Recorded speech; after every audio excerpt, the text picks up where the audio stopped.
لە ڕۆژێ شەهیدانی کوردی فەیلی ئەو ڕۆژە پیرۆزە دەرخێت کە باس شەهیدانی کوردی فەیلی کرێت یەک بەحر خوێن لە خوێنی پاک شەهیدانی کوردی فەیلی تێدە بەرچاومان چون شەهیدانی کوردی فەیلی لە گشت بەرە جیاجیاگان لە دنیای کوردایەتی و دنیای مقاومەی ئیسلامی و بەرامبەر بە کوفار و نەیاران و کورد و حەزبی بەعسی نەگریس کە چەند ساڵ لە ناو کوردەی لە فەیلی هەرچی کەسەی لە ئازا و جوان و جوامێر و ڕەشید بن گشتیان لەسەر دەست حەزب بەعس ئەکتەریە شەهید کریان و کەس و کاریان هیچ وەختی وە ڕووفات و جنازەیشیان نەڕەسی تاوە ئیمڕوو بڕەسد کاروانی شەهیدانی کوردی فەیلی بەردەوامە و لێ ڕۆژە پیرۆزەدا داواکارم لە خودای گەورە خوێنی پاکە شەهیدانی کوردی فەیلی بکەدە ڕۆژی کە نەسر ئیسلام و ئومەت محەممەد وە شەهیدانی مقاومەی ئیسلامی وەلیان لە یەک بەرە و لە یەک جەبهەی ئیسلامی ئیمڕوو لەسەر دەست دنیای ئیسلامی کە بەرامبەر نەیاران و کوفار وسیانە لێ ڕۆژە پیرۆزەدا تاوەکو ئیمڕوو کوردەی لە فەیلی دێرن جەنگن و دیفاع لە مەذهب و لە دین و لە قەومیەت خۆیان کەن ئیمڕۆ ئەو ڕۆژەسە کە ئێمە لەیرە دانیشتیمنە لە سایەی خوێنی شەهیدەگانمان کە ئیمڕۆوە ناو فەیلی ناویان نان ڕۆژی شەهیدانە کوردە فەیلی و سەربەرزی من گشت فەیلیەکان ئیمڕوو ئەو ڕۆژەس توێنی من لە دنیای ئیسلامی و لە دنیای جیهاد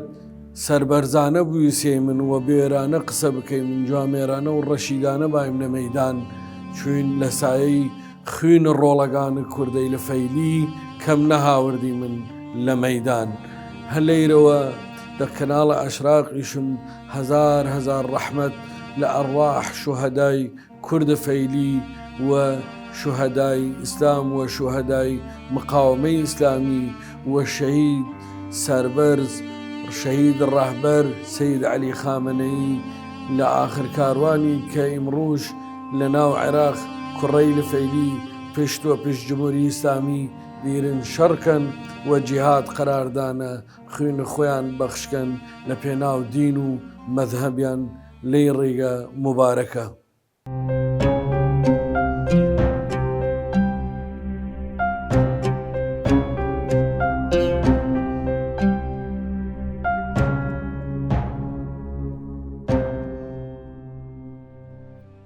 خانەقین ڕێگەی کاروانی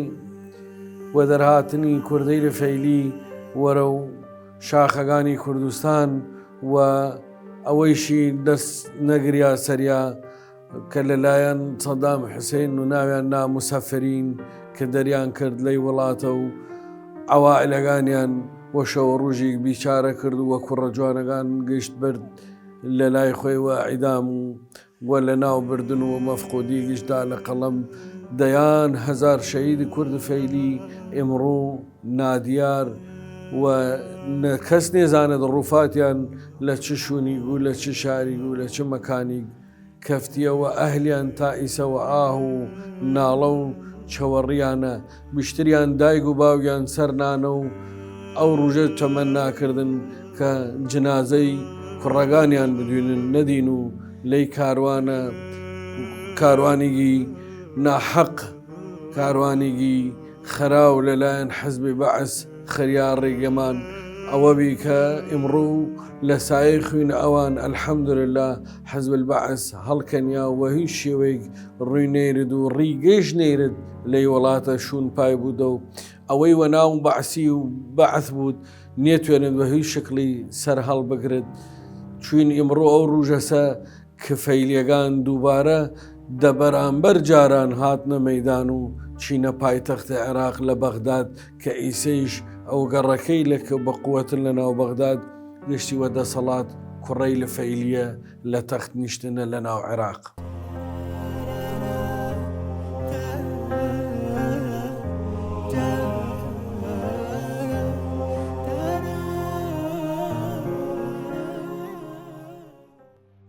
ئامانجی کوردەی لە فەیلی